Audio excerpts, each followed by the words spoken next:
টাইমটা বলে দিই কতক্ষণ আমরা শেষ করবো because this is very important 12টার দিকে our panelists do have another program to attend, so we'll try to wrap up by 11:45 so that আমরা লাস্টে একটা ছবি তুলতে পারি by 11:50 we can wrap up the session. That's our timeline target. আর প্রসিডিউরটা প্যানেল ডিসকাশনটা টু মেক ইট এফেক্টিভ আমরা যেভাবে যাব I will address specific question to specific speaker, একটা স্পেসিফিক কোশ্চেন, বাকিটা definitely the core topic is আমরা আমাদের কম্পিটিটিভ এজটাকে কীভাবে রাখতে পারি, সাস্টেইন করতে পারি এবং রিসেট করতে পারি, যে যেটা আমাদেরকে এই পর্যন্ত এনেছে, what got us here, will it take us there, is it that competitive edge, নাকি আমাদেরকে রিথিঙ্ক করতে হবে আমাদের কম্পিটিটিভ এজ। সো এটাই হচ্ছে গিয়ে বক্তব্য আজকের ডিসকাশনের মূল টপিক, যে আমাদের কম্পিটিটিভ এজটা কি, is do we focus on exactly what got us here and emphasize on that, or there are new things that we should be looking to and be prepared proactively. So with the looming threats of tariff hikes in the US, the tightening regulations in the EU, uh, what would be a successful market diversification strategy for us? Or is this a threat? Or is this something that we can turn into opportunity? Because এটা কিন্তু ইন্ডাস্ট্রিতে it's giving us a lot of fear and uncertainties to us. আচ্ছা ঠিক আছে, what's happening with these tariff hikes, and then now it's pause, but when it comes or the new regulations comes, so how do we address this, or but এটার implicationটা কি আসলে? Would love to learn about that. I think I will take that question to Farooq uncle for us. যে এই US tariff যেটা spike হচ্ছে, impose হচ্ছে, plus US China trade ওয়ারের জন্য যেখানে ওরা আবার আবার এটাকে ইনক্রিজ করেছে। So is this an opportunity for us, threat for us? How do you prepare for it? Thank you, sir. I want to ask you, we have seen a wonderful presentation by Bilateral Roadmap. I think roadmap is very, very important, and a roadmap need, in fact, আমি যখন BJP প্রেসিডেন্টের দায়িত্বে ছিলাম, we prepared a roadmap, and sure, Yes, we have it. I've shared all the study. PwC কে দিয়ে roadmapটা করা হয়েছিল, and it's covered, like that was 2030 and beyond, সেটা নিয়ে roadmapটা করা হয়েছিল, and ওখানে অনেক কিছুই কভার হয়েছিল, এবং এটা নিয়ে আমাদের বেশ কয়েকটা প্রেজেন্টেশন ছিল, ডিসকাশন ছিল। আমার মনে হয় যে ওটার সাথে সাথে আরো দুটো স্টাডি করা হয়েছিল, রিসার্চ, আমরা যে virtual market place, because online sale এবং সেটা নিয়ে যে আমাদের একটা বড় পজিশন আছে, আমরা একটা বড় মার্কেট শেয়ার বাড়াতে পারি আমাদের, সেই ভার্চুয়াল মার্কেট প্লেস নিয়ে একটা স্টাডি হয়েছিল। অ্যান্ড বিয়ন্ড কটন, যে আমরা ম্যানমেড ফাইবার বা কটনের বাইরে, বিকজ আমরা এখনো আমাদের এক্সপোর্টের মেজরিটি আমরা কটন গার্মেন্ট এক্সপোর্ট করি, whereas globally non-cotton the market share is much higher.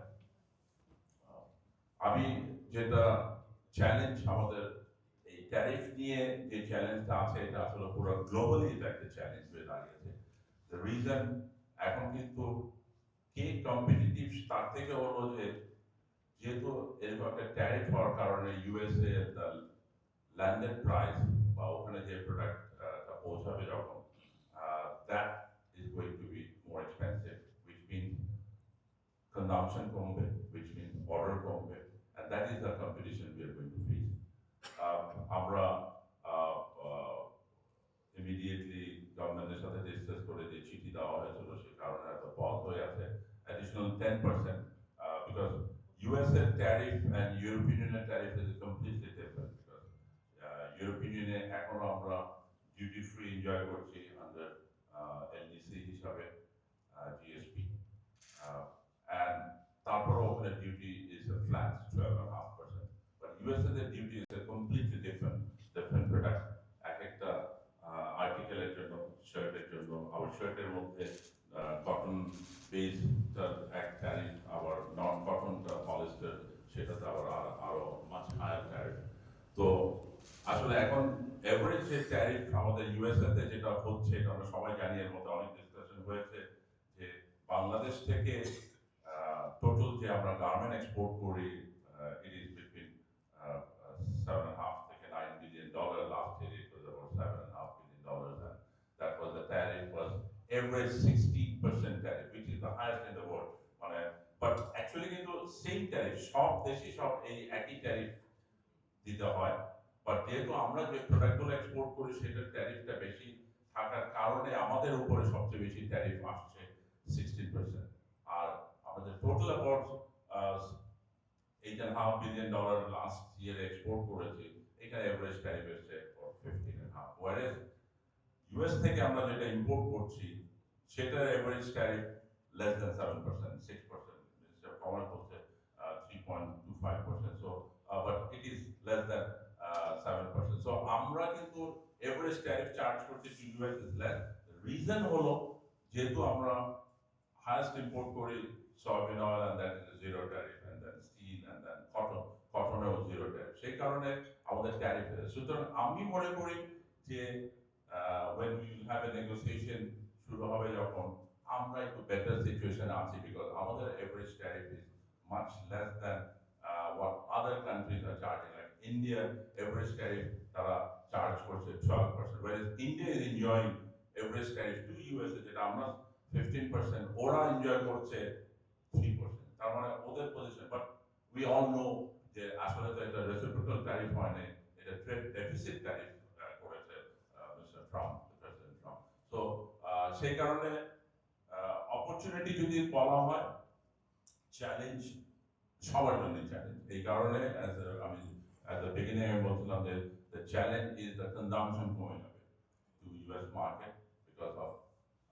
price, because of আবার ইনফ্লেশন হওয়া, বিকজ অন্যান্য যে প্রোডাক্টগুলো আছে সব কিছুরই ইম্পোর্ট প্রাইস বেড়ে যাবে, স্পেশালি উইথ চায়না যেই ধরনের পার্সেন্টেজ অফ 145%, বিকজ চায়নাতে যদি অন্যান্য দিকে দেখা যায় যে চায়নাতে normally for example tariff same, Bangladesh and China same tariff, চায়নাতে 10% ফার্স্টে অ্যাড করা হলো, পরে আরো 10% করা হলো, অ্যান্ড নাও 125%, so 145% tariff কিন্তু additional to China, সেখানে আমাদের 10% for next 3 months, and তারপরে তো নেগোসিয়েশন করে হবে।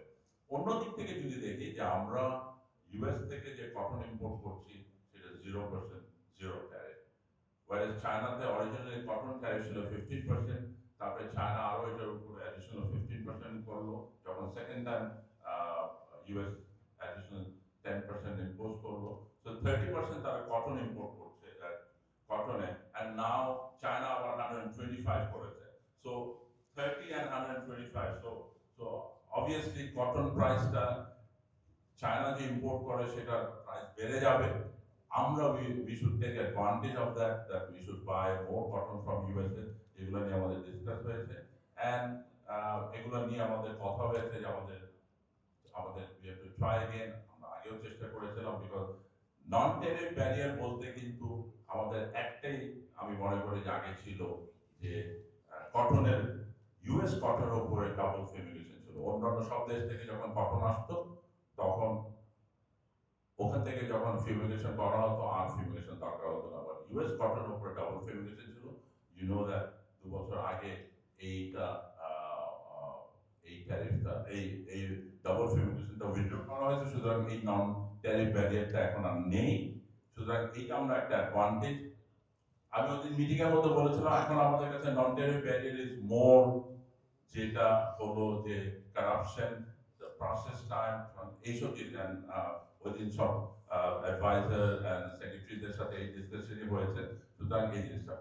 সো আমি মনে করি যে অন্যান্য দেশের সাথে Bangladesh will be in a better situation. আমাদের আরো প্রোডাক্ট আছে যেগুলো নিয়ে কাজ সবাই আমরা করছি।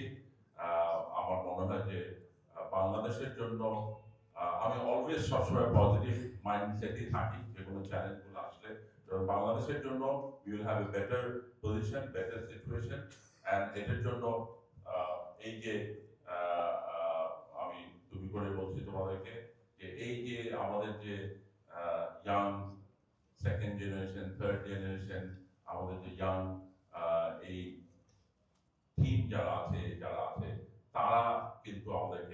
নেক্সট ফেজে এগিয়ে নিয়ে যেতে হবে। যে যে প্ল্যাটফর্মটা গার্মেন্টসের আমাদের শুরু হয়েছিল সেই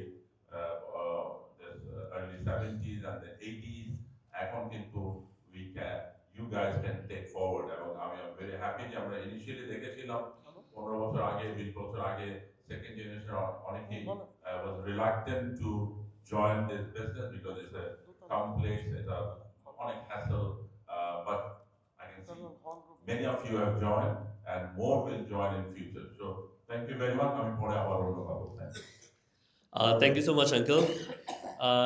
Indeed, like actually, like এখন আসলে অনেকে জয়েন করছে, and within our family, what we always see যে একটা inter-exchange of ideas continuously থাকছে আর কি, যে কি চ্যালেঞ্জ হচ্ছে বা কিভাবে করা যেতে পারে। সো এই জিনিসটাকে যত কনস্ট্রাকটিভলি আমরা করে নিয়ে যেতে পারবো, I feel the successor planning can be better for the industry. আমি এখন একটু হাতেম আঙ্কেলের কাছে আসতে চাই। সো যেটা আমরা বুঝলাম যে এটা ট্রেড সারপ্লাস ডেফিসিটের ওইভাবে করে এই ট্যারিফটা সেট হয়েছে, বাট আমাদের তো ইমব্যালেন্সটা কম্পারেটিভ টু আদার কান্ট্রিজ কম, ট্রেড ইমব্যালেন্সটা, right? Like around 6 billion, 8-7 billion এরকমের কাছাকাছি, বাট অন্য অন্য দেশের তো আরও বেশি। সো এটাকে কি আমরা কি এটাকে অপরচুনিটি থেকে অ্যাকচুয়ালি কনভার্ট করতে পারবো কিনা? মানে আমাদের ইউএস মার্কেট কি ইজ সামথিং যেটা আমরা এখনো অ্যাম্বিশিয়াস, যেটা আমাদের গ্রো করবে, নাকি ইট ক্যান বি চ্যালেঞ্জ, আমাদের অল্টারনেট দেখা উচিত? ধন্যবাদ স্যার। আপনাদের মনে আছে নিশ্চয়ই যে যেদিন প্রথম ইউএস টেরিফটা ইম্পোজ হলো সেদিন দুপুর থেকেই মূলত আমি বক্তব্য রেখেছি এটার উপরে, এবং আমি অনেকের সাথে তখন কথা বলেছি। তো কথা বলে আমরা যেটা ওই সময় দেখেছি, প্রথমে একটু কনফিউশন ছিল কিভাবে হলো, যে আমাদের ট্যারিফ অ্যানালাইসিস করে কি করা হলো, নাকি শুধুমাত্র আমাদের যে ট্রেড ইমব্যালেন্স সেটার উপর করা হলো। পরে যেটা সূত্রটা আমরা দেখলাম তখন দেখা গেল যে ওখানে ট্যারিফ আমাদের tariff structure plus imbalance, trade imbalance দুইটাকে তারা আমলে নিয়েছে, এবং আমলে নিয়ে এটাকে 74% এসছে স্কোরটা, তার অর্ধেক 37 করা হয়েছে। আবার অন্যান্য দেশ যেমন ভিয়েতনামের 46, শ্রীলঙ্কার বা আরো দেশগুলির কারো আরো বেশি হয়েছে।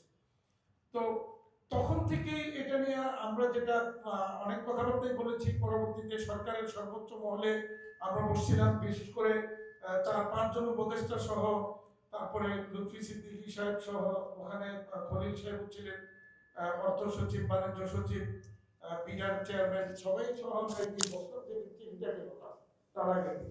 তো সেখানে এই ইমব্যালেন্স ট্রেডটাকে কিভাবে কমিয়ে আনা যায় এগুলো নিয়ে বিস্তারিত আমাদের মধ্যে আলোচনা হয়েছে, এবং ট্রেড ইমব্যালেন্সটা কমানো কিন্তু সুযোগ আছে আমাদের, এবং এটা কমে আসবে। বিশেষ করে কটন ইম্পোর্টটা আমাদের জন্য কিন্তু একটা ভালো সুযোগ, যেটা সরকার ইতিমধ্যে কিন্তু সিদ্ধান্ত নিয়েছে, এবং এটা হয়তো আগামী কয়েকদিনের মধ্যে এটা চলে আসবে, যে বাংলাদেশে একটা ওয়্যার হাউস করা হবে, সেখানে কটন এসে ওখানে গোদামজাত থাকবে। আমরা যারা এতদিন কেন আমরা ইউএস কটনটা আনতে পারিনি, যদিও ইউএস কটন ওয়ার্ল্ডের মধ্যে বেস্ট, এবং Bangladesh one of the largest cotton importer of US. তো সেক্ষেত্রে এরপরেও কেন আমরা আরো বেশি আনতে পারিনি, এটার কারণটা ছিল মূলত যে ডিস্টেন্স এবং ফ্রেট চার্জ, এই দুইটার কারণেই মূলত আমাদের বা সময়টা একটু ইউএস থেকে আসতে বেশি লাগতো, লিড টাইমটা বেশি লাগতো, যার কারণে আমাদের ইউএস, যদিও আমরা গত বছর $250 মিলিয়ন কটন আমরা বাংলাদেশে ইম্পোর্ট করেছি, এটা থার্ড হাইয়েস্ট, যুক্তরাষ্ট্রের যে আইটেমগুলো আমরা ইম্পোর্ট করি তার মধ্যে এটা থার্ড। আর সেকেন্ডে ছিল সয়াবিন, আর ফার্স্টে ছিল আয়রন এবং অন্যান্য কিছু জাতীয়, যেটা $550 মিলিয়ন। টোটাল $2200 মিলিয়ন মধ্যে, এর মধ্যে এই ছিল স্ট্রাকচার, আর চতুর্থ ছিল অ্যালকোহল। তো আমরা এরপর সরকারের সাথে যেটা কথা হয়েছে, যে আমাদের এনবিআর এমন কিছু ট্যারিফ নির্ধারণ করে রাখা হয়েছে যেটা আননেসেসারি, কোনো প্রয়োজন নেই। যেমন আমরা ম্যানমেড ফাইবার নিয়ে দীর্ঘদিন কথা বলে আসছি, সেই ম্যানমেড ফাইবারের ট্যারিফটা যদি এতদিন সবকিছু উদ্ধ করে দিত, তাহলে দুইটা লাভ হতো, এই 74 স্কোরটাও কিছুটা কমতে পারতো, আবার বাংলাদেশে আমরা যেটা ম্যানমেড ফাইবারে যাওয়ার জন্য দীর্ঘদিন চেষ্টা করছিলাম, সেটা হয়তো আমাদের যাওয়াটা আরো ত্বরান্বিত হতো বা সহজ হতো। তো এখন এই পর্যায়ে এসে এখন সরকার কিন্তু বা এনবিআর এগুলি প্রত্যাহারের উদ্যোগ নিয়েছে, এবং আরো যে সমস্ত জায়গায় ট্যারিফ প্রত্যাহার করা যায়, কমানো যায়, সেই উদ্যোগটা তারা নিয়েছে। এতে গিয়ে যেমন ওখানে ট্যারিফটা কমে আসলে সেখানে স্কোরটা যেমন একটা কমবে, আবার পাশাপাশি ট্রেড ইমব্যালেন্স যেটা আমরা বলছি কটন ইম্পোর্ট করা, পাশাপাশি সয়াবিন ইম্পোর্ট বাড়ানো, আবার এলএনজি এলপিজি ইম্পোর্ট করা, এগুলি ইম্পোর্ট হলে পরে কিন্তু সেখানে ট্রেড ইমব্যালেন্সটা কমে আসবে। এবং এটা খুব দ্রুতই সরকার, এটা আমরা ধন্যবাদ জানাই যে সরকার কিন্তু খুব প্রায়োরিটি দিয়ে, সর্বোচ্চ প্রায়োরিটি দিয়ে এটা নিয়ে কাজ করছে। আর সবচেয়ে ভালো দিক যেটা আমরা শুরু থেকে বলছিলাম, এটা যেমন একটা আমাদের জন্য বিশাল সংকট, আবার এখান থেকে কিন্তু একটা বড় ধরনের সুযোগও আমাদের নেওয়ার অপরচুনিটি ওখানে আছে। সেটা যেমন আমরা অনেকদিনই আমরা টিকফতে কিন্তু বলে আসছিলাম যে আমাদের যেহেতু ইউএস কটনের আমরা বড় ইউজার, আমরা ইউএস কটন এবং আদার্স র মেটেরিয়ালস ইউজ করে যদি পণ্য উৎপাদন করে রপ্তানি করি, সেটাকে ডিউটি ফ্রি অ্যাক্সেস দেওয়া হবে। এই আলোচনাটা এখন আরো জোরালো হবে। পাশাপাশি ট্রেড ইমব্যালেন্সটা যদি কমিয়ে আনা হয়, তাহলে সেখানে আমার বিশ্বাস আমাদের ডক্টর মোহাম্মদ ইউনূস সাহেব, যার বিশ্বব্যাপী যার একটা মানে বিশাল ব্যক্তিত্ব হিসাবে তার একটা গ্রহণযোগ্যতা রয়েছে, তিনি যেখানে এটাকে সরাসরি ইনভলভ হয়েছেন, সেখানে মার্কিন রাষ্ট্রপ্রধান ডোনাল্ড ট্রাম্পের সাথে আলোচনা হলে যে চিঠি দিয়েছেন, চিঠির প্রেক্ষাপট এবং পরবর্তীতে আলোচনা কন্টিনিউশন যদি চলে, তাহলে আমরা এই বেনিফিটটা আমরা নিতে পারবো।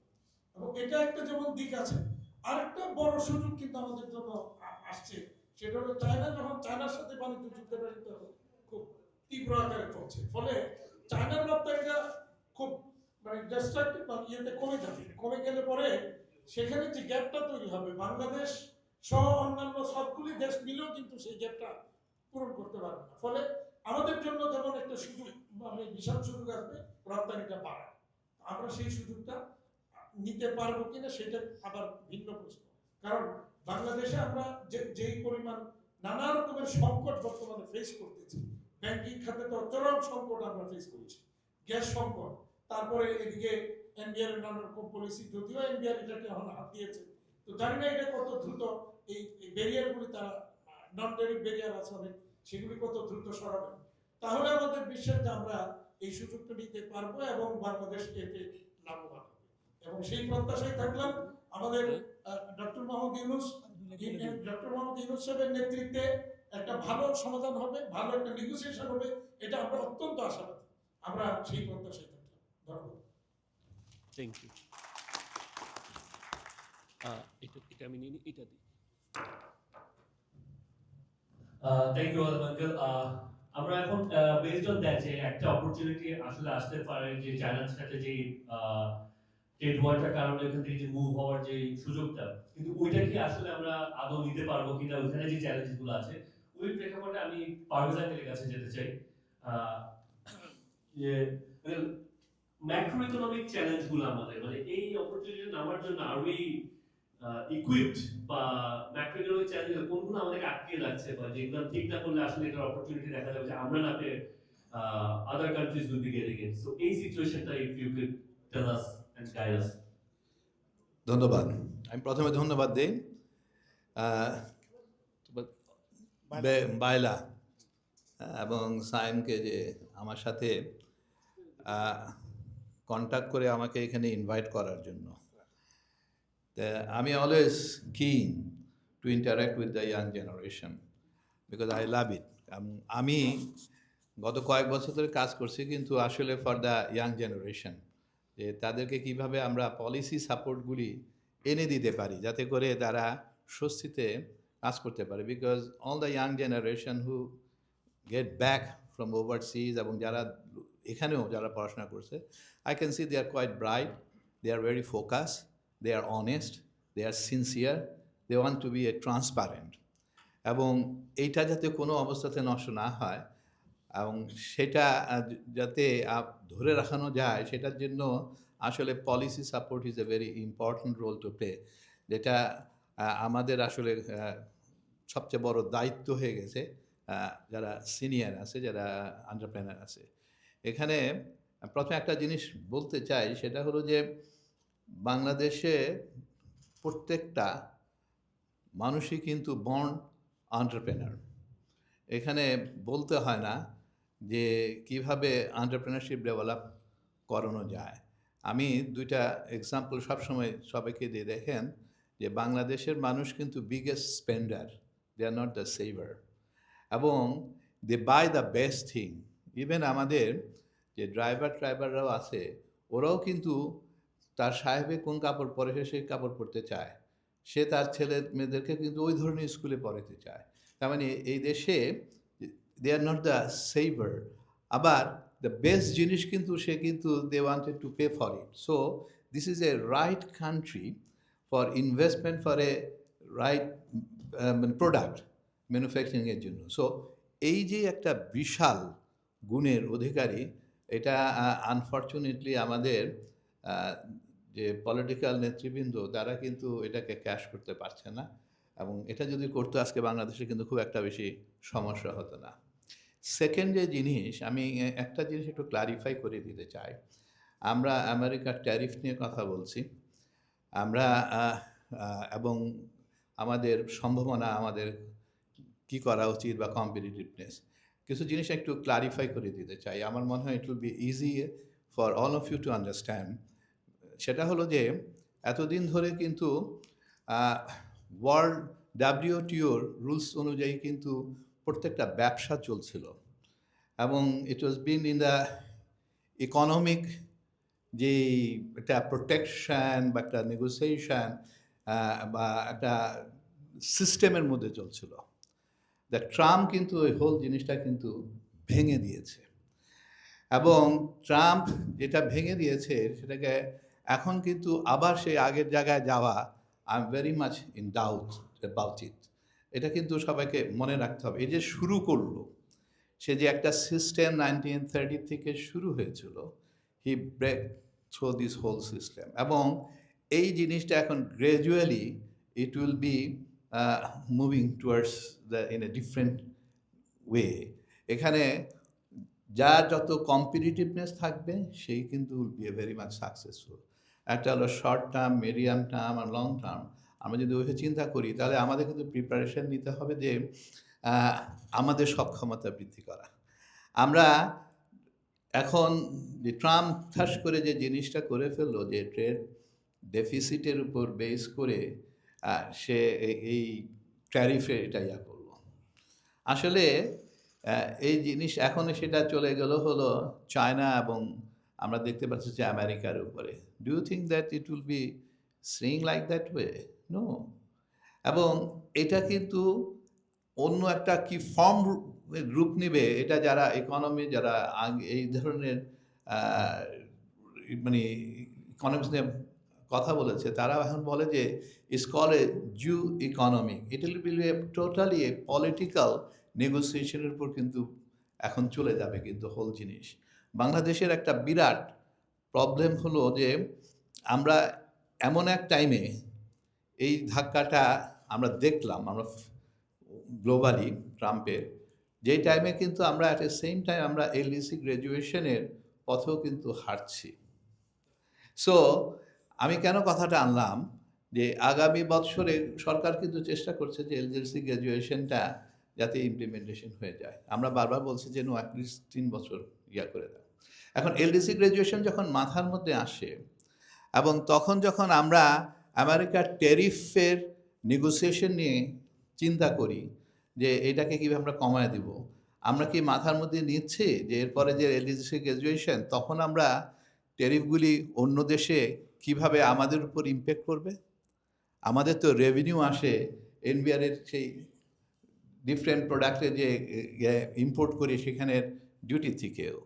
তাহলে একটা সিমিলারিটি কিন্তু থাকতে হবে। ভিয়েতনাম বলেন আর অমুক বলেন, সবচেয়ে বড় advantage they given for the lot of FTA। আমাদের কিন্তু সেই ধরনের কিন্তু FTA বা PTA আমাদের কিন্তু হয়নি, কিন্তু আমরা কিন্তু সেই জায়গাও কিন্তু অনেক পিছিয়ে আছি, এবং এসব কারণে কিন্তু বারবার বলছিলাম যে 3 বছর এটাকে কীভাবে পিছিয়ে দেওয়া হয়।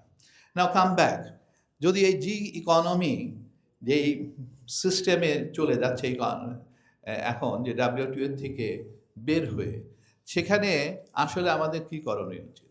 আমি যেমন সবসময় সরকারকে কিন্তু আমরা বলে আসছি যে দেখেন, আমাদের কম্পিটিটিভনেস বাড়াতে হবে। আমরা কিন্তু আমাদের এখানেই কিন্তু অনেক there is a lot of scope, সেই জায়গাও কিন্তু আমাদের অ্যাড্রেস করা উচিত।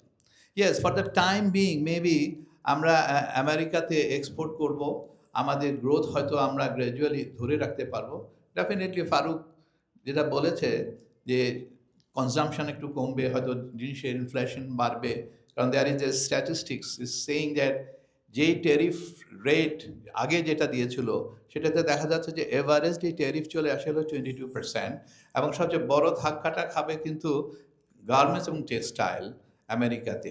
ওদের ইকোনমিস্টের স্ট্যাটিস্টিক্স যে সার্ভে বা স্টাডি, সেখানে দেখা যাচ্ছে যে 30% কনজাম্পশন কমে যাবে। সো 30% কনজাম্পশন যখন কমে যায় তখন ডেফিনেটলি এটা আমাদের মতন দেশের উপরই কিন্তু অ্যাফেক্ট করবে, বিকজ লোয়ার এন্ডের লোকরাই তো আসলে কিনবে কম। আজকে দেখলাম যে ডিমের দাম বেড়ে গেছে, এখন $8 ডজন হয়ে গেছে আমেরিকাতে। See it's affecting. এবং চায়নার সাথে ওর যে সেটা ডেফিনেটলি আমরা স্বস্তি পেতে পারি যে যাক বাংলাদেশের উপর দিয়ে যাচ্ছে না। আবার হয়তো বাংলাদেশ টেম্পোরারি বেঁচে গেল, হয়তো আগামী কিছুদিন হয়তো করবে। কিন্তু remember, signal is such that we have to be competitive at our end, যেখানে যেখানে আমাদের সম্ভব। আমরা দেখেছি যে আমাদের দেশে দেখেন কি কি ধরেন, এই যে আজকে আমাদের এখানে বলা হয় যে আমাদের ওয়েজ ইজ এ লোয়ার, সস্তা, কিন্তু ভিয়েতনামের সাথে যখন কম্পেয়ার করা হয় তখন দেখা যায় যে ভিয়েতনামের ট্রান্সপোর্ট কস্ট বলেন, ইন্টারেস্ট বলেন, ওদের কস্ট অফ ডুইং এর অন্যান্য প্যারামিটারগুলি বলেন, হ্যাঁ, ব্যাংকিং থেকে আরম্ভ করে সব কিছু, দেখা যাচ্ছে যে আলটিমেটলি কিন্তু বাংলাদেশের এই লো wedge does not help. It is almost similar. The cost, what they are doing, they are having in their cost of doing business. এখন আমার এখানে আমরা কি করতে পারি? আমার এখানে আপনি দেখেন আমার ইন্টারেস্ট রেটের অবস্থা দেখেন, আমার গ্যাস বিল 3 গুণ বাড়ানো হয়েছে, এবং নতুন করে করতে গেলে আবার সেটাকে বলা হচ্ছে যে 75 টাকা করা হবে। আমাকে বলা হচ্ছে যে ইকোনমিক জোন ছাড়া ইন্ডাস্ট্রি করা যাবে না, অথচ আমার ইকোনমিক জোন ডেভেলপডই হয় নাই। আমার এখানে কাস্টমসের যে কস্ট, আমার ট্রান্সপোর্ট যে কস্ট, আমার ঢাকা চিটাগং থেকে আমি যখন আমেরিকায় মাল পাঠাই ও ইউরোপে মাল পাঠাই, আমার যে কস্ট, ওর আমার এয়ার ফ্রেট, এই যে এখন যে ট্রান্সশিপমেন্ট বন্ধ হয়ে গেছে, এখন দেখা যাচ্ছে যে কেন ট্রান্সশিপমেন্ট করতো, because of the cost, again the cost. এবং এটা নিয়ে যখন ইপিবির ভাইস চেয়ারম্যান এবং বিজিএম এর অ্যাডমিনিস্ট্রেটর কমার্স মিনিস্ট্রিতে বসলো, ওনারা বসে দেখে যে there is a scope to reduce the cost.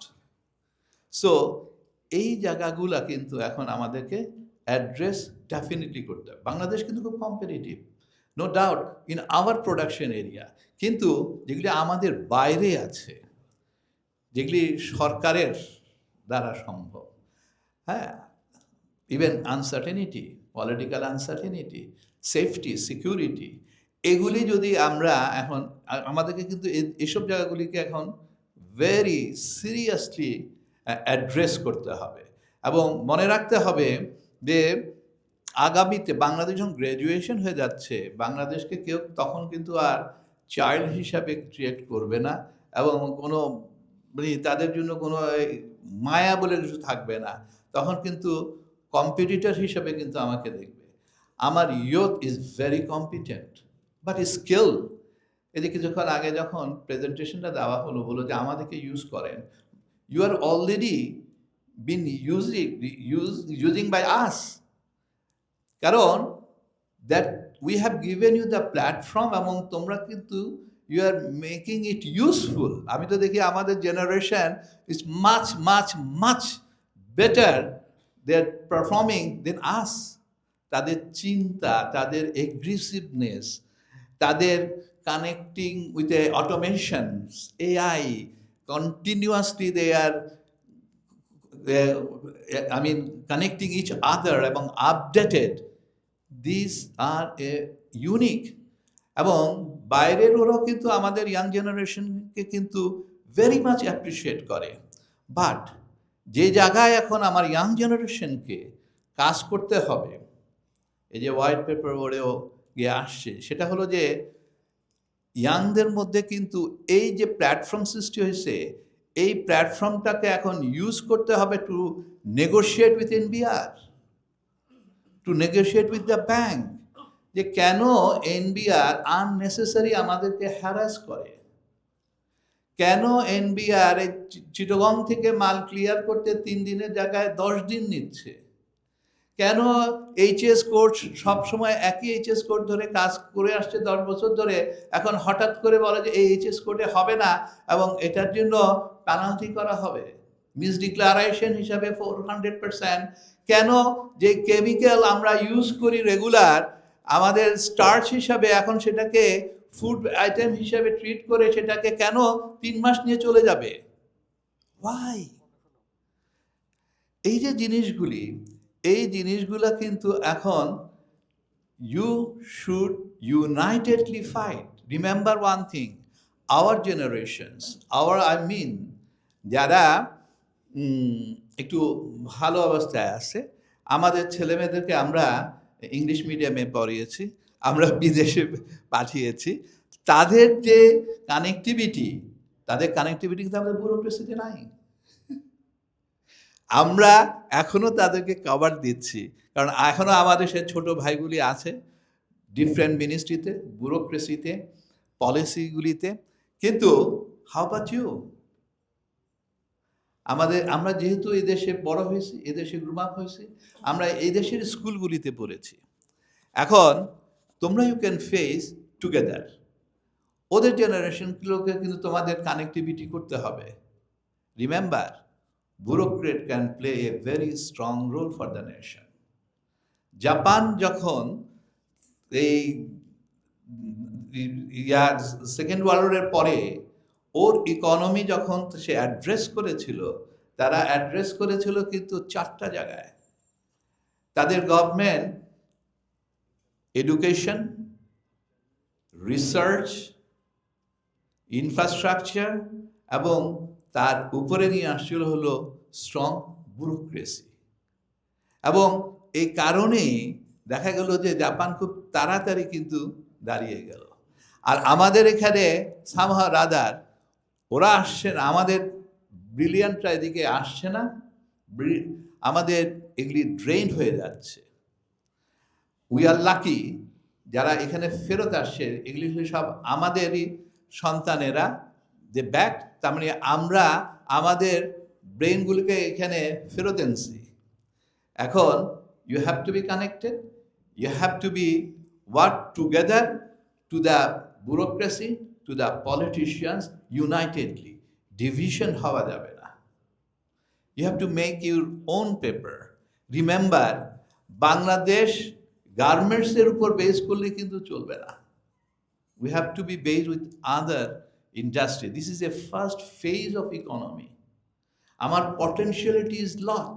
এই যে ডিজিটাল নিয়ে আজকে আইটি, এআই, লাইট ইঞ্জিনিয়ারিং, এই কত ধরনের ইন্ডাস্ট্রি রয়ে গেছে। হালাল goods, we have to open up. এটা হলো it is a beginning for you. একটা সেক্টরে যখন সাকসেসফুল হওয়া যায়, তখন অন্য সেক্টরগুলিতে কিন্তু কনসেন্ট্রেট করা ইজি হয়। এনিওয়ে, আমি কথা বলতে বেশি বলে ফেলেছি। What I am trying to say, যে we have to be competitive. Skill বলতে যেটাকে বোঝাচ্ছে সেটা হলো যে ইন্ডাস্ট্রির সাথে যে স্কিল ডেভেলপ হওয়া উচিত ইনস্টিটিউশনের, এই কানেক্টিভিটি আসলে ইজ এ ভেরি স্ট্রং। তাহলেই কিন্তু দেখা যাবে যে স্কিল ডেভেলপমেন্টগুলি কিন্তু গ্রো হচ্ছে। সো আমি আর কথা বাড়াচ্ছি না। আমার কথা হলো যে we will, Bangladesh is a resilient nation, young generation is ready for it. What we need to be do, আমার এখানে আমি কিভাবে কম্পিটিটিভ হব, এখানকার কস্টগুলি কিভাবে কমাবো, সেটা এখন আমার মনে হয় set time to address. Thank you সবাইকে। Thank you so much, Bill. আমি একটু বলে চলে যাই। আমি আমার একটু জাপানি ডেলিগেশন আমার ফ্যাক্টরি ভিজিটে যাচ্ছে, আমাকে একটু চলে যেতে হবে। আমি ক্ষমা চেয়ে নিচ্ছি সবার কাছে, এখানে মুরব্বীরাও আছেন, আপনাদেরকে ফেলে চলে যাচ্ছি, এই জন্য ক্ষমা চেয়ে নিচ্ছি। আর আমি একটা জিনিস এই তোমাদেরকে বায়লার যে তরুণদের, আমাদের সেকেন্ড জেনারেশন, তোমাদেরকে অনুরোধ করব যে তোমরা এই সেক্টরটাকে আরও একটু এগিয়ে নেবার জন্য তোমাদেরকে আরও বেশিভাবে ইনভলভ হতে হবে। বিশেষ করে যে আগামী দিনে তোমরা যদি দেখো যে সাধারণ মানুষের মধ্যে গার্মেন্টস সেক্টর নিয়ে একটা রং কনসেপশন কাজ করে এবং তারা নানাভাবে আমাদেরকে হিউমিলেট করার চেষ্টা করে। এইটাকে এই কনসেপশনটাকে তোমাদেরকে দূর করার জন্য উদ্যোগ নিতে হবে। তো আমি ভাইলাকে ধন্যবাদ জানাই যে এরকম একটা আয়োজনের জন্য, এবং তোমরাই আগামী দিনের কান্ডারি, আগামী দিনের এই সেক্টর বলো, দেশের কান্ডারি বলো, সব কিছু তোমাদেরকে এগিয়ে আসার জন্য আহ্বান জানাচ্ছি, এবং বিকেএমইর পক্ষ থেকে আন্তরিক অভিনন্দন এবং শুভেচ্ছা জানাচ্ছি। ধন্যবাদ। আসসালামু আলাইকুম। Thank you so much for your time. Thank you so much for that line. Hatem যাওয়ার আগে একটা কথা আমি একটু বলে নিতে চাচ্ছি যে তোমার বিকেএমইর যে ইলেকশন আগামী 10 তারিখে, আমি হাতেমের প্যানেল দেখলাম, তুমি তো ইয়াংদেরকে বেশি সুযোগ দাও না, তোমার তো আরো 2-1টা ক্যান্ডিডেট দেওয়ার ছিল ওখানে, ইয়াংদের আমি কোনো নামই দেখলাম না তোমার প্যানেলে। তুমি হয়তো চিনো না, ইয়াংদের মধ্যে অনেকেই আছে, অনেকে আছে, এবং আরেকজন ইয়াং এখানে আছে, ওই যে ওরে আমি আরো কয়েক মাস আগে ওর বাবাকেও ফোন করে বলছিলাম, ফাইনালি আমি যখন চেক করলাম কিন্তু ও ভোটার লিস্ট ওর নামে ওঠে, ওর বাবা সবগুলি ভোট। আচ্ছা ঠিক আছে ঠিক আছে। সবগুলো নিয়ে রাখছে। ধন্যবাদ। Thank you.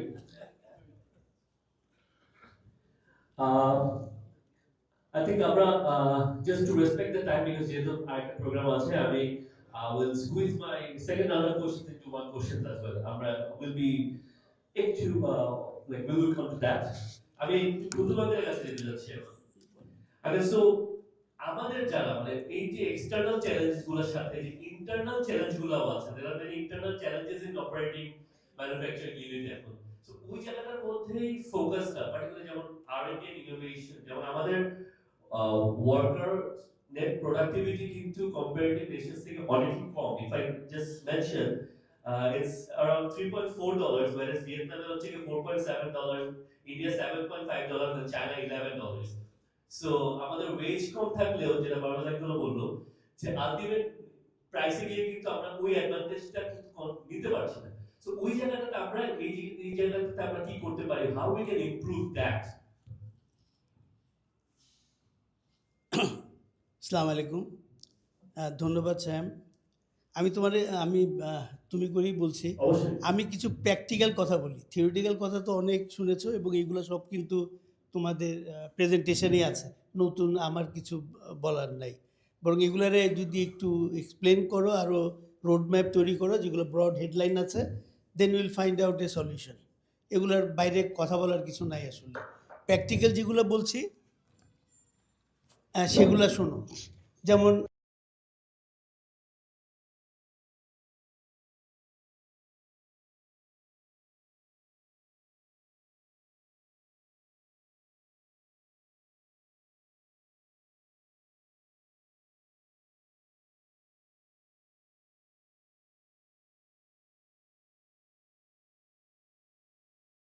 মানে এটা আমি অ্যাডিশনাল কস্ট হিসেবে রাখবো না। So I decided and I discuss with my engineers and I told them যে এটা তোমরা কীভাবে কমাবা, I am giving you 72 hours time, you let me know. ইচ্ছা করে দিলাম, সলিউশন আমার কাছেও জানা, বাট আমি ইচ্ছা করে কিছু বলি নেই। Let them think, let them come up with an ideas. তো তারা 3 দিন পর আসলো, বললো যে স্যার আমাদের একটু টেকনিক্যাল টার্ম, টেক্সটাইল আর গার্মেন্টস আবার একটু ডিফারেন্স। তো একটু হিট বয়লারে যে পানিটা যায়, এটা প্রিহিট করা যায় ওয়াটারটা, এটা করলে আমাদের এফিসিয়েন্সি বাড়বে, গ্যাস খরচ কমবে, ইত্যাদি ইত্যাদি। আবার ইকোনোমাইজার আরেকটা ওয়ার্ড আছে, এগুলো তোমার টেকনিক্যাল ওয়ার্ড, এগুলো তোমাদের জাস্ট টার্মগুলো জানা থাকলেই হবে, যে ইকোনোমাইজার, ফিড ওয়াটার হিটার, এগুলো যদি করা যায় তাহলে এফিসিয়েন্সি অনেক বাড়বে। তা আমি এর মধ্যে আরেকটু কথা বললাম। তো একটা জুনিয়র ছেলে একটা আইডিয়া দিল যে স্যার আমরা তো স্টিম এবং ইয়ার দুইটাই ইউজ করি। ইয়ারটা ইউজ করি কিসে, লুমের মধ্যে, হিউজ ইয়ার ইউজ হয়।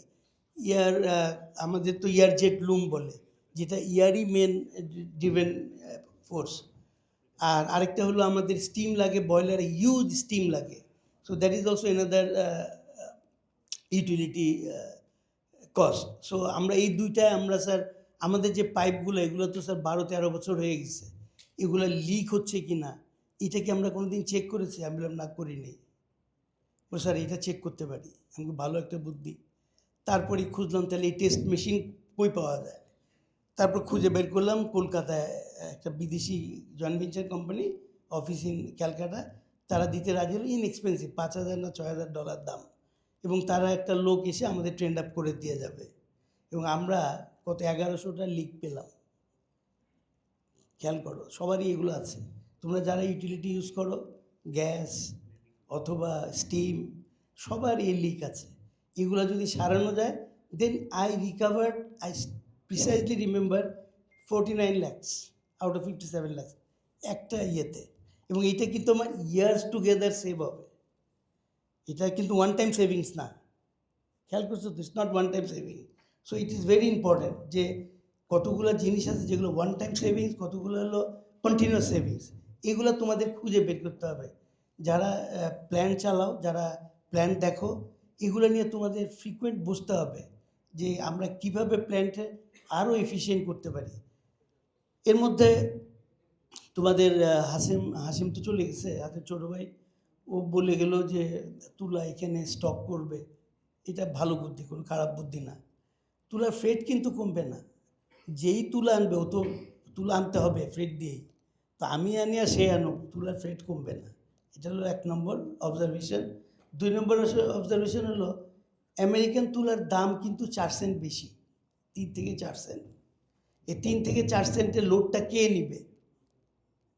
কে নিবে? Will take this burden? কেউ নেবে না। কেন আমরা আমেরিকান সুতা এত বেশি ইউজ করতে পারি না? এটা কারণ হলো দাম, আর কিচ্ছু না। তুলা ইজ গুড, বাট আমার যদি ওয়েস্ট আফ্রিকার তুলা দিয়ে চলে, আমি কেন আমেরিকান তুলা নিব? বাট এই ক্ষেত্রে যেটা সরকার করতে পারে, যেটা ইন্ডিয়াতে তোমরা জানো, গার্মেন্টস সেক্টরে ওরা প্রচুর ইনসেন্টিভ দিচ্ছে। আমি কিন্তু তোমার ডিসকাশন সরে গেলাম একটু, বাট এগুলো কাজে লাগবে। তো এগুলো প্র্যাকটিক্যাল, যে সরে গেলাম এই কারণে যে এগুলো তোমাদের বাস্তব জীবনে কাজে লাগবে। ইন্ডিয়া 30% গ্র্যান্ট দিচ্ছে যারা গার্মেন্টস করছে, 6,000 টাকা IRS করে সাবসিডি দিচ্ছে প্রত্যেকটা ওয়ার্কারের 5 বছর। 5 বছরের ট্যাক্স হলিডে দিচ্ছে বিদেশিদের, মানে যারাই ওখানে ইন্ডাস্ট্রি করতেছে ইপিজিতে। সো এই যে ফ্যাসিলিটিগুলো দিচ্ছে, আমরা তো অত ফ্যাসিলিটি চাই না। যদি আমাদের ইউএসের মার্কেট বাড়াইতে হয়, ডেফিসিটটা কমাইতে হয়, তাহলে আমাদের যেটা করতে হবে, আমেরিকান কটন ইউজ করতে পারি। কটন আমরা ইম্পোর্ট করি, সেটা কিছু না, 2-3 সেন্ট যে ডিফারেন্সটা থাকবে, ওইটা যদি সাবসিডি আকারে দেয়, তাহলে কিন্তু হয়ে যাবে। এটা কিন্তু একটা, কেউ এখন পর্যন্ত এটা নিয়ে আলোচনা করে নেয়। ক্যাশ ইনসেন্টিভ না দিয়ে এখানে ইনসেন্টিভ দিলে আমেরিকান প্রোডাক্ট আসতে শুরু করবে। আর আরেকটা আমেরিকান ইয়েতেই আছে যে যদি আমরা আমেরিকান কটন ইউজ করি আর ওটা যদি 20% প্লাস ভ্যালু অ্যাড করে, তাহলে ওটা একটা ডিউটি কনসেশন আছে। এটা এই অ্যাডিশনাল যখন ট্যারিফ ইম্পোজ করেছে, তখন কিন্তু এটা চালু করেছে। এটা আর হোল জিনিসটাই তো আনস্টেবল, আনসেটল। এটা একজনের মস্তিষ্কের থেকে বেরোচ্ছে, সে যা বলে ওইটাই পৃথিবী। আর এগুলা এরকম একটা দুর্বোধ জায়গার থেকে কোনো পলিসি নেওয়া ভেরি ডিফিকাল্ট। নিজের পজিশন করব, কি পজিশন নিব? আমি কিন্তু আসলে জানি না। এই চায়নার সাথে আমেরিকান যে ট্রেড ওয়ার হচ্ছে, ট্রেড সুনামি, এটা তো থাকবে না। এটা আলটিমেটলি কিন্তু ব্যাক টু প্যাভিলিয়ন, একদম একই জায়গায় আসবে। কারণ China is 30% world's manufacturing hub. How do you ignore him? How can you ignore him? America পারবে? আমেরিকার প্রত্যেকটা দোকান খালি হয়ে যাবে। ওই যে ওদের ডলার শপগুলো কত হাজার শপ আছে, একটা শপের মধ্যে একটা আইটেম আছে যেটা মেড ইন চায়না নাই। তাহলে কী দাঁড়াবে? ওদের সব, ওদের ক্রিসমাস হবে, একটা ট্রি সাজাইতে পারবে? ক্রিসমাস ট্রি পারবে? ওই 250% ডিউটি দিয়ে যদি কেউ আনে। তো এই জিনিসগুলো আসলে, এটা হলো বাস্তবতা, হলো যে everything will back to pavilion. ওর একটা উদ্ভট লোক, ওর মাথা উর্বর মস্তিষ্কে যা ঢোকে তাই সে করতেছে। বাট এটা অল, আমি 2 দিন আগেও বলছিলাম, তার মধ্যে 18 ঘন্টার মধ্যে দেখলাম যে এটা সে কমাই দিচ্ছে, এটা 90 দিনের জন্য উইথড্র করছে। জাস্ট খালি বলছি আমি, গেলে এইটা থাকবে না, এগুলো হয় না। একটা আমেরিকান কনস্টিটিউশনে পুরা ডিউটি ছিল কংগ্রেসম্যানদের হাতে। They could increase or decrease the duty. এই জিনিসটা ওরা করলো কি, কংগ্রেসম্যানরা ভদ্রতা করে এটা এক্সিকিউটিভ অর্ডার দিয়ে ইয়ে করে অ্যাপ্রুভ করে প্রেসিডেন্ট হাতে দিল। কারণ ওদের প্রেসিডেন্ট সবাই ভদ্র, সবাই, ওরা আলটিমেটলি কংগ্রেসের কাছেই ব্যাক করে দেয় ডিউটি বাড়াইতে হলে। তো সেটা কী করে, ওয়েজ অ্যান্ড মিনস কমিটিতে যায়, তারপর কংগ্রেশনাল কমিটিতে যায়, কংগ্রেসে পাস হয়, সিনেটে পাস হয়, ইত্যাদি, তারপরে হয়। একটা ফর্মাল স্ট্রাকচার আছে ওই দেশে। এরকম ওই বৈশাখ, আমার ইচ্ছা হলো আজকে ওরে 120%, মানে মনে হয় নিলামে ইয়ে ধরছে আর কি, যে বলেন না কিছুক্ষণ পর কোট করে, বলে আমি 120, 150 এরকম চলতেছে। দিস আর অল নাটক, এগুলো আসলে কিচ্ছু হবে না। ব্যাক টু প্যাভিলিয়ন, এগুলো দেখো আমার কথা সত্য হয় কি না। সো এগুলো নিয়ে খুব একটা ওয়ারিড হওয়ার কিছু নাই।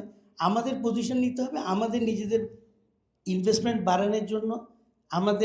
আমরা ফরেন ইনভেস্টমেন্টে অনেক তোষামত করতেছি আনার জন্য। দেশের ইনভেস্টরদের কি কোনো চেষ্টা করতেছে বাড়ানোর জন্য? Is there any programme on that? I have very simple question.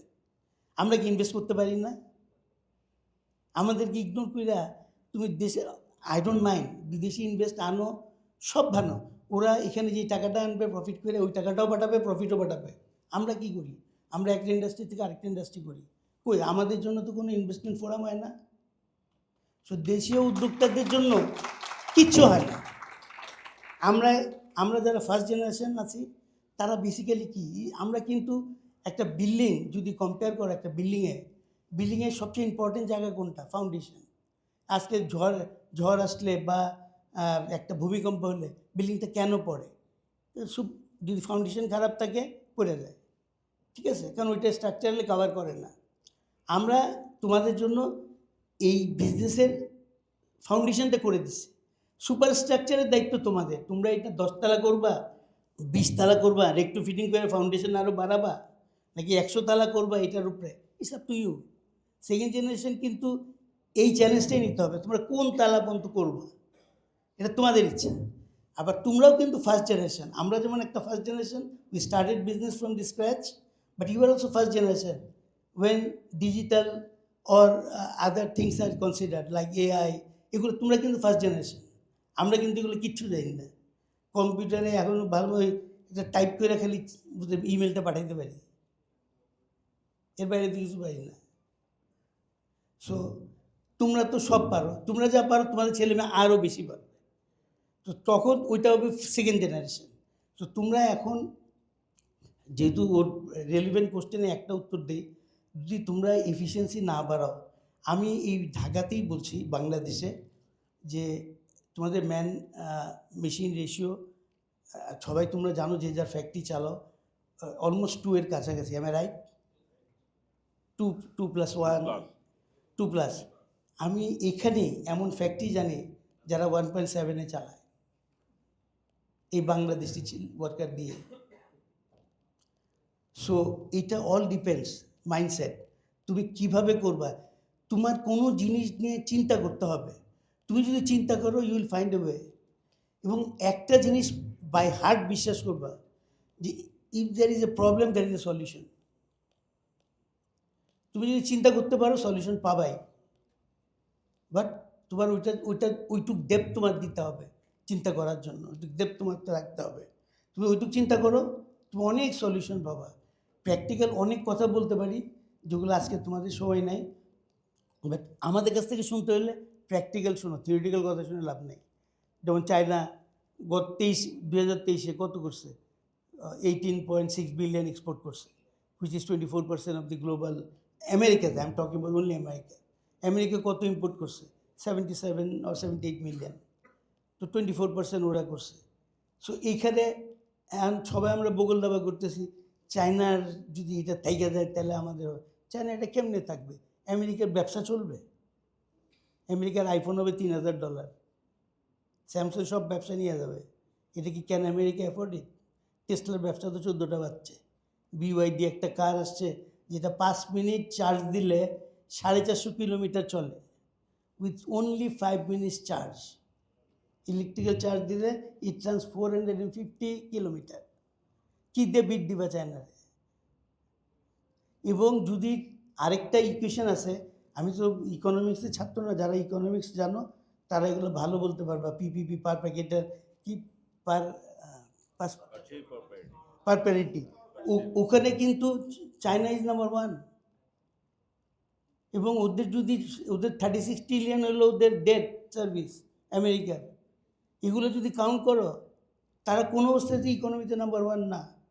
সব বলিস, সব এগুলো আমাদের খালি হাইকোর্ট দেখায়, বাট নিজেদের স্বার্থেই ওরা সব চেঞ্জ করবে, আমাদের স্বার্থে না। You can be sure of it. আমাদের কেউ ঠেকাইতে পারবে না। আমি 2001-এ যখন বিজিএমের প্রেসিডেন্ট ছিলাম, 2004 বোধহয় ফেজ আউট হয়েছে না কোটা। তখন আমাদের সবাই বলতো এই কোটা চলে গেলে বাংলাদেশে গার্মেন্টস জিরো হয়ে যাবে। এবং আমার এক পার্টনার এই কারণে ছেড়ে দেওয়া, পার্টনারশিপই ছেড়ে দিল যে আমি কোটা বিক্রি করে এখন টাকা নিয়ে নেই, আমার 1/3 টাকা আমি কোটা বিক্রি করে নিয়ে নিই, পরে ভাই গার্মেন্টসের ভ্যালু জিরো হয়ে যাবে, সে চলে গেল। তো আমি এগুলো দেখেছি এবং তখনও বলতাম একই কথা, garments has come to stay and it will stay. কী ফর্মে এটা আমাদের উপরে ডিপেন্ড করবে। If you are intelligent will cover it up. যদি কোনো জায়গায় যদি শক্ত অপারেশন দেখো, সেটা we have to go for robotic. যে তোমার ধর কলার জয়েন্ট শার্টের এই জায়গায় তুমি, বা হিপ পকেট যেটা থাকে, ব্যাক পকেট যেটা বলি, এইসব জায়গাগুলো যদি একটু রোবট করতে পারো, এবং রোবট নিয়ে যদি বাংলাদেশের ছেলেপেলেদের যদি উৎসাহ দেওয়া যায়, they can find out a solution. এগুলো একটা পার্টিকুলার পারপাসে একটা রোবট, এগুলো খুব কঠিন জিনিস না। এইটা ইভেন যদি আমরা একটা কিনেও আনি, পরেরটা আমরা কপি করতে পারবো। এরকম আমার টেক্সটাইলে আমি অনেক মেশিন কপি করছি। একটা কিনছি, চায়নারা কী করছে, চায়নারা আমেরিকান মেশিন, বেলজিয়ামের সব কিনে নেয়, প্রথম ব্যারেলই কিনে নেয়, তারপরে কপি করে, ইম্প্রোভাইজ করে। So nothing wrong. তা আমরাও করি। আমি টেক্সটাইল, তোমরা যদি কোনো আমার ওয়ার্কশপে যাও, it is one of the richest workshop. আমরা লিফট বানাইছি 7টা, নিজেরা লিফট নিজেরা ইউজ করি। সো এগুলো আমরা নিজেরা করি। তো এগুলো কিচ্ছু না, এগুলো মাইন্ডসেট লাগে। তোমরা যদি একটু সাহস করে করো, আর কোনো সময় সাহস কমে গেলে আমার কাছে এসো, সাহস দিয়ে দেবো। Thank you very much. Thank you so much, Uncle. That was really some practical advice. যেটা আমরা আসলে আমার মনে হয় we could connect a lot. আমি এখন শরীফ ভাইয়ের কাছে যেতে চাই। Let's talk a bit of finance. হ্যাঁ, কারণ শরীফ ভাই, if you ask everyone, even এখানেও সবার ফার্স্টই আমাদের মধ্যে একটা কথা থাকে যে how do we do business now, like with the liquidity stress, rising lending cost, হ্যাঁ কি করব, কেমনে কভার দিব, ব্যাংক কেমনে হ্যান্ডেল করব। দিস আর দ্য, মানে একদম ফার্স্টেই কিন্তু এই কনভারসেশন আসে, বা অনেক সময় টেকনোলজি বলি, ইনোভেশন যেটাই বলতে যে টাকা কই। So this is what it comes. So what is your advice for us in এখন situation, how do we take leverage, বা আমরা কি করব? So I think this is I'm addressing to the next generation, right? Yes. So the whole idea is you got to be much smarter. If you look at our industry, like back from the 80s, it's been extremely privileged. This whole back-to-back LC does not exist in other countries actually, right? So the entire working capital is being financed by the bank against right now just a contract. আগে তো LC ছিল, এখন contract against it, bank is taking a huge exposure. If you look at the growth, even like I'm actually in between first generation and second generation, because I got back, I was only probably 21 or 22 when I kind of took over the business and expanded from there. So what we did is we foolishly expanded in basic product categories. Even today, if you look at it, like we are heavily invested in cotton products, and primarily bottoms, and primarily cotton t-shirts. So my expectation from the younger generation is that you got to be smarter. You got to look at the opportunities. Now, obviously, this opportunity with the trade war is in product categories that China is strong in, or Vietnam is strong in, right? And those are synthetic products. Those are products that are not primarily made in Bangladesh. So if we target those sort of products, you can go through the HS code of all the products that China exports. And those are the product categories where I think we should start thinking. So একটা খুব important আমাদের association থেকে করা উচিত, যেহেতু আমাদের তো কোনো মিনিস্ট্রি নাই, সেটা হচ্ছে যে there should be some sort of quota. যে we should have, through R&D or through a proper research, we should show that in certain product categories we should not add any more lines. Basic cotton trouser করার কোনো মানে হয় না, আমরা we keep expanding lines after lines after lines. We should not do that. We should really look at, like, how to do small ticket sizes, small order quantities. How do we turn that around? So we have to think smartly. এই যে এখন যে প্রচুর foreign investment নিয়ে কথা বলতেছি আমরা, this is the golden opportunity to take this foreign investment and diversify our product base. It cannot be in basic garments, and there has to be some restriction from our association that a Chinese investor cannot just come and invest in a denim factory. So we have opportunities. They can invest in electronics, they can invest in be it cars, solar panels, whatever it is. This is the right time for us to tell them that these are the sectors you can invest in. And if it comes to garments, then it has to be products that are not being made in Bangladesh. So again, what I'm saying is we got to be smart, and already we are privileged. There is finance access. We know a lot of our companies are highly leveraged. So we have to look at the finance, because end of the day, we have to look at the net margin. How do we maximize the margins, right? So I think bank has liquidity. I don't think there's the good banks are holding money. We from UCB also. So I took over the bank in August actually of last year, and we have really turned around the bank in last 7 to 8 months. গত মাসেও আমাদের কত 2300 কোটি টাকার deposit আসছে, যার মধ্যে 60% হচ্ছে কাসা. So we have money in the Islamic bank division also. So that is not an issue. Again, if you want to be smarter, why do you want to borrow at like this 14%, 15% interest? If you look at Ananta, we've gone to IFC, I think almost 16, 17 years back. And each of these manufacturing loans are for 8 years plus. And the interest rates are obviously in dollars. It's in SOFR plus the country risk. So it's right now it's a bit high. It's within 6%. So there is access. So the younger generation should actually reach out to these DFIs or the international lenders and look at like clever financing. Don't rely on this 14-15% interest and borrow and be highly leveraged. Thank you, Thank you, Jordan. I think there are some great indications here for us. We have to dig deeper and also find exactly how we can take that specific sector-wise or product category-wise. The roadmap we have taken as a big part. How we define exactly the good product category, what is the scenario, and how do we exactly expand, and what are the challenges? আমি একটু just add করে যে trade tariff নিয়ে actually we can't be complacent. আমাদের সমস্যাটা কি? আমাদের সমস্যা হচ্ছে ধরেন এখন কিন্তু 10% একটা ট্যারিফ আছে আমাদের অ্যাডিশনাল, অ্যান্ড বায়ার অলরেডি আমার প্রত্যেকটা বায়ার কেউ 10% চাচ্ছে, কেউ 50% শেয়ার করতে বলতেছে। হ্যাঁ, এখন প্রবলেম হচ্ছে আমরা তো 3 মাসও চলতে পারবো না। যখন 37% করছে তখন ভালো বায়াররা তারা অর্ডার হোল্ড করে দিচ্ছে। আমেরিকান ইগল বলছে যে মাল কাটতে পারবো না। আমরা তো 3 মাস টিকতে পারবো না। Our business, right? With the high overage. So we cannot be complacent. So from our industry, from the association and from all quarters, we need to put the pressure to the government. এখন যেটা করতে হবে যে আমাদের দেখাতে হবে যে favourable আমরা ট্রেড ডেফিসিটটাকে কমানোর জন্য কাজ করতেছি। এটা খুব ইম্পর্টেন্ট। কারণ কালকে আমি ব্রেকফাস্ট করলাম আমেরিকান এম্বাসির ট্রেড কমার্স ডিরেক্টর জন ফের সাথে। তো ওরাও কনফিউজড, বাট বলতেছে যে এটা একটা তোমাদের সুযোগ, যে তোমাদের যে ট্রেড ব্যারিয়ারগুলো যেগুলো আছে, যেগুলো আমরা জানি যে ease of doing business, patent rights and all those things, labour issues, এগুলো নিয়ে তোমরা কাজ করো, হাইলাইট করো। এবং কিছু সেন্সিটিভ পলিটিক্যাল যেসব decisions, like go and book 2 Boeings for example, like go and buy some defence equipment, just at least sign up. 2 বছর পরে কিনলাম, অসুবিধা নেই, বাট অ্যাটলিস্ট দেখালাম যে আমরা ইউএস সাথে ট্রেড ডেফিসিটটা কমানোর জন্য কাজ করতেছি। আমাদের ইন্ডাস্ট্রি থেকে যেহেতু এটা আমরা তো আমাদেরটা বুঝতে হবে, আমাদের প্রেশার দিতে হবে। আমি খুব বলছিলাম যে 50%টা মেনশন না করতে চিঠির মধ্যে, যে 50, আমি বলি যে সিগনিফিক্যান্ট ট্রেড আমরা দিব, tariff concession Dev.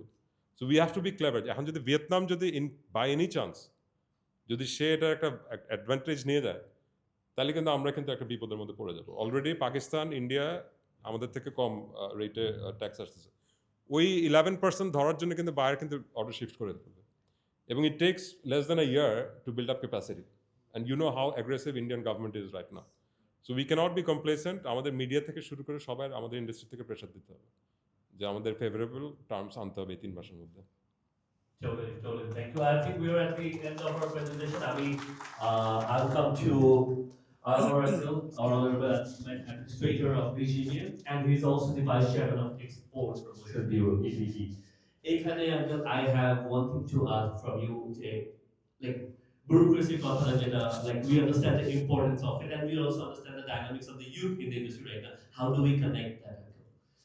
Particularly with EPB, like I know that I'm the new market, product diversification makes, market diversification makes, the storytelling of the narration, the branding, the promotion of the export, is significant, and I feel youth do hold a strength over there. How can we connect that with EPB more so that we can work together on that? How is the scope of that? Thank you Abir, আমি ধন্যবাদ আমাকে বালার এই অনুষ্ঠানে ডাকার জন্যে। তো আমার এখানে ইন্ডাস্ট্রি বড় ভাইরা আছেন, আমি অত্যন্ত এনলাইটেন্ড, অনেক কিছু আমি জানলাম। আমার একটা বড় সুযোগ হয়েছে আমার জীবনে, বলবো একটা অপরচুনিটি, আমি বিজেপির সঙ্গে বিজেপি পরিবেশের কাজ করার।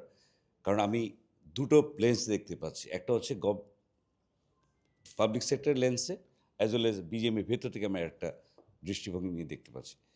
এখানে কয়েকটা বিষয় আমি খুব ইতিবাচক বলবো, এটা হয়তো আপনার কিছু কিছু বিষয় আমি আমাদের, যেহেতু আমরা নিজেরা আরএমজির লোকজনই আছি, কিছু ক্রিটিক্যাল ইস্যুগুলো বলতে হবে যেটা আমাদের নেক্সট জেনারেশনের জন্য। ফার্স্ট অফ অল, আপনি যদি দেখেন, আপনি যে ইভলিউশন দেখেন, বিফোর 2005 যখন এমএফএ হলো অ্যাগ্রিমেন্ট হলো, তার আগ পর্যন্ত আমাদের ইন্ডাস্ট্রি একরকম ইভলিউশন ছিল বিবর্ত। তারপরে এমএফএর পরে যেটা খুদ ভাই বললো, রাইটলি পয়েন্ট আউট, যে সবাই ভেবেছিল শেষ, আমাদের বড় বড় ইকোনমিস্টরাও বলেছে শেষ, সেই ইন্ডাস্ট্রি কিন্তু আরও বেটার করেছে। 2013 যদি বলেন অ্যানাদার শক, বিগ শক, রানা প্লাজা, দেন ওই শকটা কিন্তু আমরা অপরচুনিটি টার্ন করতে পেরেছি। এখন যদি আজকে বলেন ইউএস যে রেসিপ্রোকাল ট্যারিফ, আমাদের কিন্তু এখন সুযোগ এসছে, আমি মনে করি এটা একটা নতুন অপরচুনিটি টার্ন করার। কীভাবে? আপনি যদি এটা অ্যাড্রেস করতে চান, তিনটা ফ্রন্টে আপনি কাজ করতে পারেন। একটা হচ্ছে তো ডিপ্লোম্যাটিক চ্যানেলে, যেটা শরীফও এফএস করলো, সেটা কাজ চলবে, সেখানে আমার বা আপনাদের ইন্ডাস্ট্রি হাত খুব কম। প্লাস গভর্নমেন্টের সঙ্গে হয়তো গভর্নমেন্টকে আমরা ইনপুট দেবো ফ্রম ইন্ডাস্ট্রি নেগোসিয়েশনে, ইউএসটিএ এর সঙ্গে, কিন্তু শুধু ট্রেড নেগোসিয়েশনে কিন্তু এনাফ না, এর ভিতরে অনেকগুলো ডাইনামিক্স আছে, জিও পলিটিক্যাল ইস্যুস আছে, অনেকগুলো বিষয় আছে, এটা আপনি জানেন। বাকি দুইটা ফ্রন্টে কিন্তু আমাদের সুযোগ আছে। একটা হচ্ছে আমাদের পলিসি স্পেসে, যে দীর্ঘ 15 বছর বা আরও বেশি 20 বছর অনেক কিছু বলে এসেছিলাম আমাদের ইন্ডাস্ট্রি ইয়ের জন্য, সেই জায়গাগুলোতে আমরা এখনই কাজ করতে পারি, এবং সেটা অলরেডি আমরা কাজ করছি। এনবিআর সঙ্গে গত 8 থেকে আমি বসেছিলাম, আমাদের ইন্ডাস্ট্রি আরও 2 একজনকে নিয়ে যে হাতেম ভাইকে আমি নিয়ে গিয়েছিলাম, ভেরি স্ট্রংলি আমরা করেছিলাম, প্রোঅ্যাক্টিভলি এনবিআর আমাদের সঙ্গে কোলাবোরেট করছে, যেটা অনেক দিন যাও পেন্ডিং ছিল, সেগুলো হয়ে যাবে। সেকেন্ড থিং হচ্ছে আমাদের নিজেদের, থার্ড ফ্রন্টিয়ার বলবো, আমাদের ইন্টারনাল ইন্ডাস্ট্রি ইন্টারনাল স্ট্রেংথ যেখানে আছে, যে রেজিলিয়েন্স আমরা বলি, সেই রেজিলিয়েন্সটাকে আবার নতুন করে আমাদের ভাবতে হবে কি আমাদের কিছু এফিসিয়েন্সি নিজেদের বাড়াতে হবে। এবং সরি টু সে, এখানে যদি বলি, আজকে যেমন গত 8 তারিখে আবার কিন্তু একটা আমরা শক পেলাম না, গত এই যে রিসেন্ট 8 তারিখে, শকটা কেমন? সাডেনলি আমরা দেখলাম যে ইন্ডিয়া থেকে আমাদের সাপ্লাই চেইনে একটা ডিসরাপশন, আমাদের গার্মেন্টের অনেকগুলো একটা ভালো অংশ যায়, 30,000 টনস অফ এরকম একটা রাফলি এরকম আমাদের যায় একটা কোম্পানি। কিন্তু আনফর্চুনেটলি আমাদের কাছে বিজিএমএ বা বিকেএমের কাছে প্রপার ডেটা নেই, এনাফ ডেটা নেই, মানে এডুকেটেড ডেটা নেই, যেটা দিয়ে আমরা গভর্নমেন্টের সঙ্গে কথাবার্তা বলতে পারি। দেন আমরা ইমিডিয়েটলি গভর্নমেন্ট, দেখেন ইন্ডাস্ট্রি বা ইয়ের জন্য গভর্নমেন্ট কতটা প্রোঅ্যাক্টিভলি, রাত 9:30 আমরা সন্ধ্যা জানতে পারলাম, 9:30 আমরা আবার পুরো সিভিল এভিয়েশনের চেয়ারম্যান, এমডি, বিমানে এমডি, মেম্বার এনবিআর, আমাদের brands, commerce advise himself, commerce secretary, আমরা ইভেন বাফার যে ফ্রেড ফর, সবাইকে নিয়ে আমরা ইপিবিতে বসলাম 12:30 পর্যন্ত। বাবু ভাই ছিল এখানে, ফরচুন ইন্ডাস্ট্রির পক্ষ থেকে বাবু ভাইকে আমি ডেকেছিলাম, আর দুজন যারা এগুলো গিয়েছিল। এবং ইন্ডাস্ট্রি গিয়ে আমরা জিনিসগুলো দেখলাম যে আমাদের যে ক্যাপাবিলিটি আছে, সেটা আমরা এফিসিয়েন্সি বাড়লে কিন্তু সাপ্লাই চেইন এই চ্যালেঞ্জটা আমরা মিট করতে পারি। তো আমি এই জন্য বলছি, এই চ্যালেঞ্জটা কিন্তু আমাদের নতুন একটা অপরচুনিটি তৈরি করে দিচ্ছে, আমাদের এখানে নতুন সাপ্লাই চেইনের একটা কনসেন্ট্রেট করার সুযোগ এসছে। এখন অনেকগুলো কথাবার্তা হয়েছে, আমি একটা জিনিস বলি, যে কুদবাসে আমি ইকো করবো, আমাদের ইন্ডাস্ট্রির, আমি বলবো আমরা এখনও হাফ অফ দ্য ওয়ে আসতে পারিনি, আমাদের যে পোটেনশিয়াল আছে। আপনারা অনেকেই বলেছেন যে আমাদের এক্সপোর্ট ডাইভার্সিফিকেশন সুযোগ আছে উইদিন দ্য আরএমজি সেক্টর। তার কারণ বড় সুযোগ হচ্ছে, আপনি যদি এই গ্লোবাল ডাইনামিক্সও দেখেন, চায়না বা ভিয়েতনাম আমাদের কম্পিটিটর, আমাদের যে স্ট্রেংথ হচ্ছে সাস্টেনেবিলিটি, আমাদের স্ট্রেংথ হচ্ছে আমাদের হিউজ ওয়ার্কফোর্স। আপনি 114 মিলিয়ন ওয়ার্কফোর্স আছে আমাদের। আপনি ইভেন চায়নায়, ভিয়েতনাম আমার সঙ্গে যদি কম্পিট করতে চান, সে কিন্তু এই ইন্ডাস্ট্রি আরএমজির জন্য তার যে ডিমান্ড সামনে ভ্যালুয়েটিভ হাই ভ্যালুয়েটিং ইন্ডাস্ট্রির দিকে, সে কিন্তু এই ওয়ার্কফোর্স কিন্তু রিলিজ করতে পারবে না আরএমজির জন্য। আপনি কম্পিটিটিভ এজ থাকছে। এখন আমরা কতটা কাজে লাগাবো ইন্ডাস্ট্রিকে, যদি আমরা বলি আরএমজি 4.0, যদি এই সামনের দিনগুলোতেই এই ইউএস ট্রাম্পের যে ট্যারিফ রেজিম বা এটার থেকে আমরা নতুন ট্রেড ওয়ার বা ট্রেড একটা রেজিম যাচ্ছে, সেই এনভায়রনমেন্ট আমরা কীভাবে আরএমজিকে নতুন একটা ইয়েতে যাবো, তার জন্য আমাদেরকে কিছু কাজ করা দরকার। অবশ্যই আমাদের ভালো একটা ব্যাক এন্ডে ভালো ডেটাবেজ বা একটা R&D দরকার। আমরা অনেক দিন চেষ্টা করেছি হয়তো কিন্তু এখনও নতুন সময় প্রেক্ষাপট নতুনভাবে করতে হবে। তো আমি আমাদের ইয়াং জেনারেশনকে বলবো, ইয়াং জেনারেশন তারা অত্যন্ত যেটা আমাদের ক্ষুদ্র ভাই বললেন, তারা আমাদের চেতে যেমন অনেক স্মার্ট, এমনি তাদের আবার অ্যাডভান্টেজ অনেক বেশি। তারা এখন টেকনোলজি ব্যবহার করার সুযোগ আছে। আমরা হয়তো ইমেল বা স্মার্টফোন ইউজ করতে পারছি, তারা এখন এআই নিয়ে কাজ করতে পারছে। তাদেরকে 2-3টা কাজ আমি মনে করি করতে হবে। একটা হচ্ছে তাদেরকে আরও ইন্টারেক্টিভ হইতে হবে উইথ দ্য ওয়ার্কফোর্স, আমাদের ইন্ডাস্ট্রির সঙ্গে। আমাদের পলিসি স্পেসে আমাদের যে গভর্নমেন্ট, তাদের সঙ্গে আরও ইন্টারেক্টিভ হইতে হবে বা এঙ্গেজ হইতে হবে। কারণ আমি মনে করি government is very much responsive to the need of the industry. But আমাদের বাইরে থেকে হয়তো আমাদের ইন্ডাস্ট্রি কিন্তু পারসেপশন যে আমরা হয়তো গভর্নমেন্ট ওইভাবে সাই বা গভর্নমেন্ট ওইভাবে রেসপন্ড করে, দ্যাট ইজ নট ট্রু। আমি যখন আপনার সঙ্গে কাজ করছি তখন আমি দেখছি যে গভর্নমেন্ট রেসপন্ড করতে চায়, কিন্তু গভর্নমেন্টকে নিয়ে আসতে হবে একটা প্র্যাগমেটিক ইয়েতে নিয়ে আসতে হবে যে আমরা এই জিনিসগুলো পলিসি লেভেলে এই ফ্রন্টে কাজ করতে হবে বা এই কাজ করতে পারি। তো আমি ফাইনালি শেষ করছি, আমি কয়েকটা নিয়ে এসেছিলাম, তো আমি ওগুলো তো বলতে পারলাম না সময় করতে। তো আমি 2-3টা জিনিস বলি। আমি ইপিবি এবং বিজেপি বোথ এন্ড থেকে আমি যেটা চাই বা করতে চাই এই বায়লার সঙ্গে একটা আমরা যদি নেক্সট জেনারেশন আরএমজি সামিট একটা করা যায়, যেটা ইপিবি সাপোর্ট করতে পারে আপনাদের সঙ্গে। আমরা এই সামিটের নেক্সট জেনারেশন বলতে শুধু ইয়াং না, অ্যাজ ওয়েল এজ আমরা ফিউচার বিজেএমই কীভাবে দেখতে চাই বা আরএমজি সেক্টর দেখতে চাই, সেই জন্য আমরা একটা ফেয়ার বা একটু কিছু একটা করা যেতে পারে। সেকেন্ড থিং আমি বলবো একটা আমাদের ডিজিটাল টাস্ক ফোর্স একটা করা দরকার within this sector, very important, যেটা আমাদের ইয়াং এন্টারপ্রেনার আমাদের কন্ট্রিবিউট করতে পারবে। আর ফাইনালি বলবো আমাদের ন্যাশনাল অ্যাপেল একটা পলিসি দরকার, এবং তার জন্য আজকে ওরা যে সুন্দর রোডম্যাপ করেছে, এগুলোকে আমরা নিয়ে আমরা বিজেপিতে একটা ওয়েল থট একটা ন্যাশনাল অ্যাপেল পলিসি কীভাবে করা যায় গভর্নমেন্টকে আমরা দেই, গভর্নমেন্টের সঙ্গে ইন্টারাকশন ঠিকমতো প্রপারলি নেগোশিয়েট করতে পারলে আমি sure government will be very much willing to support the industry. ধন্যবাদ সকলকে সময় দেওয়ার জন্য। আল্লাহ হাফিজ। আমি তো ওনারে একটা সাপ্লিমেন্ট করি, সরি একটু আবার বলি। উনি যেটা ট্রান্সশিপমেন্টের ব্যাপারে বললো, জাস্ট জানি না ওনাদের যখন আলোচনা হয়েছে এটা আলোচনা করেছে কি না। Just for your information, Bangladesh civil aviation authority যে তেল বিক্রি করে, the highest costliest price in the world, আর যে চার্জ ওরা চার্জ করে মানে any plane rate, that the highest in the world. Freight এই জন্য ফ্রেট কস্ট বেড়ে যায়। ইটস নট দ্যাট যে আমরা পারবো না।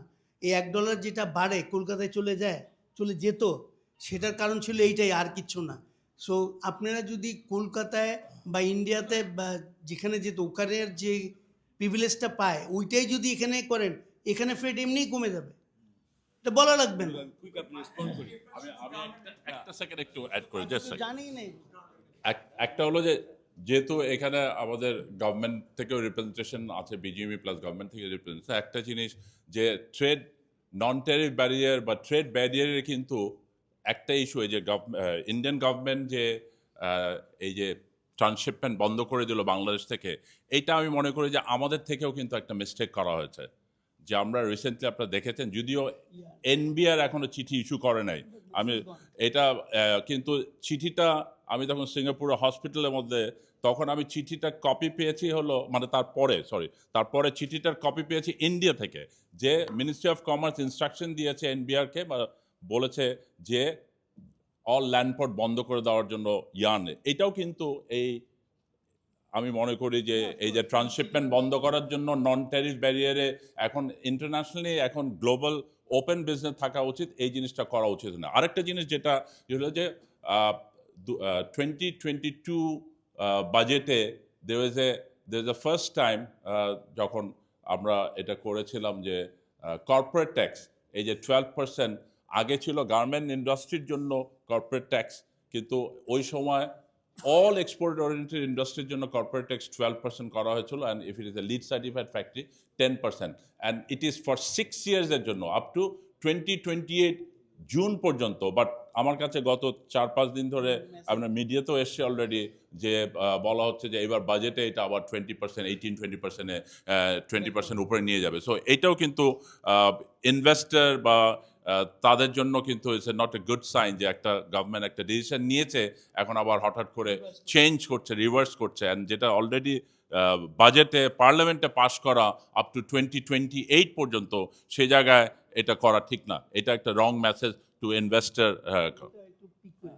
কুইকলি একটু আমি ফারুক ভাইয়ের সঙ্গে একমত, এবং ফারুক ভাই কতগুলো পয়েন্ট, এগুলো আপনি ফারুক ভাই মনে আছে, আপনি সিঙ্গাপুরে রাত্রেবেলা আমরা কিন্তু জুমে কথা বলেছি, এবং I gave the inside how আমরা কীভাবে একটু অ্যাড্রেস করা যায়। যাই হোক, ওইটা নিয়ে একটা বড় ডিসকাশন হয়েছে। সেটা আমরা জানি না এটা কন্ট্রিবিউট করেছি কি করেনি, সেটা একটা আলাদা বিষয়। বাট ডেফিনেটলি আমরা গভর্নমেন্ট পলিসি লেভেলে যেখানে স্পেস আছে আমরা একসঙ্গে কাজ করব। সেকেন্ড, আমি এসে কুতুব ভাইয়ের কথা, চমৎকার কথা কুতুব ভাই। আমি বলি আমরা সেই রাত 12:30 পর্যন্ত আপনি যা বলছেন এক্স্যাক্টলি এই ডিটেল ক্রস ব্রেকআপ আমরা নিয়েছি। যেমন ইন্ডিয়াতে হ্যান্ডলিং চার্জ বা কস্ট মিলে আসে 5 to 6 সেন্টস, ওয়ারেজ আমাদের এখানে 26 cents. Civil aviation handling fuel cost আমাদের এখানে এই নেবারহুডের ভিতরে আমাদের সাউথ এশিয়ার মধ্যে হায়েস্ট। সেটাও আমাদের যাক এনিওয়ে আমরা যেটা সেইখানে আমরা দেখেছি এক পারে যাওয়ার জন্য আমাদের কী ইন্টারভেনশন লাগবে, সেটাও কাজ হয়েছে। সেটাও আমি এখন অতটা বলতে চাইনি, বাট সে কাজ হয়েছে। এবং আপনি আরেকটু বলি, আমরা আগামী পরশুদিন একদম হায়েস্ট লেভেলে আমরা যাচ্ছি, আবার একদম ফিজিক্যালি দেখার জন্য, পুরো চেইনটা দেখার জন্য ফিজিক্যালি যেয়ে সিভিল এভিয়েশনে কোন কোন জায়গায়, শুধু এটা না, প্রাইস কস্ট এগুলো তো আছে, প্লাস কীভাবে এফিসিয়েন্সি বাড়ানো যায়, স্পিড আপ করা যায়, এবং সেটা একটা সাপ্লাই চেনকে আরও যাতে কনসলিডেট করা যায়।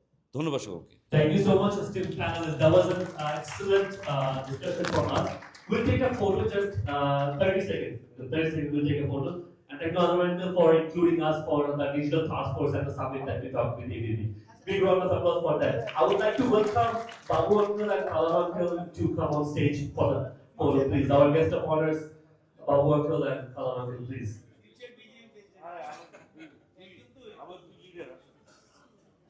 We look forward to a bright future with your leadership, Uncle.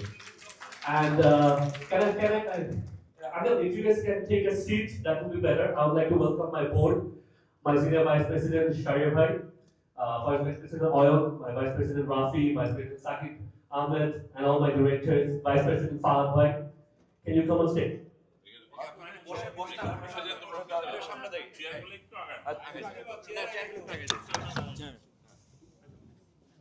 Okay.